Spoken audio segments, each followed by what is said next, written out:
Валентин Пикуль. Три возраста Акиньи Сан.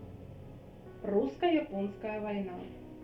Самая горькая и самая славная страница российской истории начала XX века. Самая горькая, потому что Российская империя никогда не знала войны, ведущейся столь нелепо и неумело.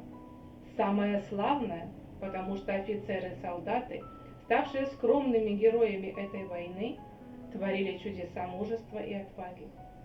Перед вами, наверное, лучшая из существующих книг о русско-японской войне.